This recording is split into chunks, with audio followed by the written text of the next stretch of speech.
শর্টগুলোকে change করছি, ঠিক আছে? আচ্ছা, যাক একটা ভালো জিনিস মনে পড়লো আমার, ঠিক আছে? তাকে সবাই হাসিয়ে মেয়েটারে। আচ্ছা, একটা ভালো মনে হলো যে আমাদের মধ্যে ইতিহাসবিদ বসে, তাই তো, বড় ইতিহাসবিদ। তো আজকে একটু এখন তো পরীক্ষা যদি সিবিএসসি বোর্ডের সব, তো ইতিহাসের কোশ্চেন জিজ্ঞেস করা যাবে ওকে, যে সিনিয়র পাচ্ছে কিনা, তাই না? তাহলে তো জুনিয়ররা দেখবে। তো তাহলে দেখা যাক, যে পারবি সে বলবি, ঠিক আছে? আচ্ছা বলতো তাহলে এমন কোন সম্রাট যে হচ্ছে গ্রন্থাগারের সিঁড়ি থেকে পড়ে মারা গেছিল? আচ্ছা নেক্সট, ঠিক আছে, নেক্সট কোশ্চেন।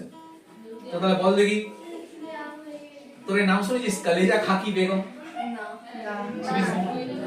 শুনে কি মনে হচ্ছে? বেগুন কয় শুনেছে? বেগুন নয়, বেগম, কালেজা খাকি বেগম, বেগুন। তো তোর কালেজা খাকি বেগম সম্পর্কে জানিস? কালেজা খাকি বেগম কে, বা সে কিভাবে মারা গেছিল, বা কি ইতিহাস বৃত্তান্ত জানিস না? তো হচ্ছে কালেজা খাকি বেগম হচ্ছে আমাদের আজিমুন্নিসা বেগম। এটা হচ্ছে মেন নাম, মানে মেন নাম হচ্ছে আজিমুন্নিসা বেগম, ঠিক আছে? তো যার নাম হচ্ছে কালেজা খাকি বেগম হচ্ছে হয়, সেটা কি বাবা সেটা আমি বলছি বিষয়টা বলি। তো সেই 1800 শতকের মানে রাজত্বকাল, ঠিক আছে, যখন হচ্ছে বাংলার প্রথম নবাব তো মুর্শিদ কুলি খান হচ্ছে করতেন। মানে যেটা আমি ভুল বলবো, ইতিহাসবিদ একটু ঠিক করে দিয়েছিস আমাকে। তো মুর্শিদ কুলি খান তার যে কন্যা, এবার কি তার একটা বিশাল রোগ হয়ে গেছিল, ঠিক আছে?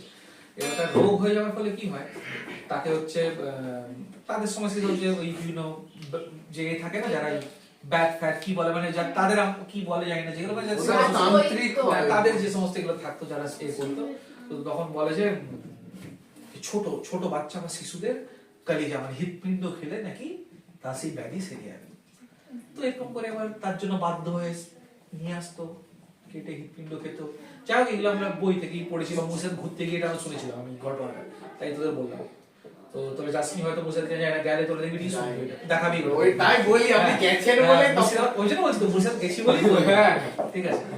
তো হচ্ছে, তো তখন একবার সে খেয়েছিল, তো খেতে সে শরীর ভালো হয়ে যায়, কিন্তু ভালো হয়ে হবে কি, তার এমন টেস্ট লেগে গেছে ওই কলেজা খাওয়ার, তারপর নেশা লেগে গেছে, ঠিক আছে? যেমন তোদের নেশা মোবাইল দেখার, সারাদিন ইউটিউব দেখবি নেশা, ঠিক আছে? কার নেশা হচ্ছে ঘুরে বেড়ানো, তার নেশা হচ্ছে খাওয়া দাওয়া করা, তো সেরকম নেশা প্রত্যেকের। তো তার জন্য নেশা লেগে গেছে, এবার এমন নেশা লেগেছে সে তো এবার প্রতিদিন সে খুঁজছে নতুন নতুন, সে হচ্ছে এরকম খাবে, লোকের হৃৎপিণ্ড খাবে, মানে ছোট বাচ্চা দিয়ে, হ্যাঁ ছোট বাচ্চা ওটা থেকে আমি টেলিপ্যাথি করে জিজ্ঞেস করি, পুড়িয়ে কালকে রাত্রে বেলায় 12টার পর রোম্পা ফিরিয়ে ডাক তো না শিক কাবাব করে জানতে হবে সেটা, ঠিক আছে?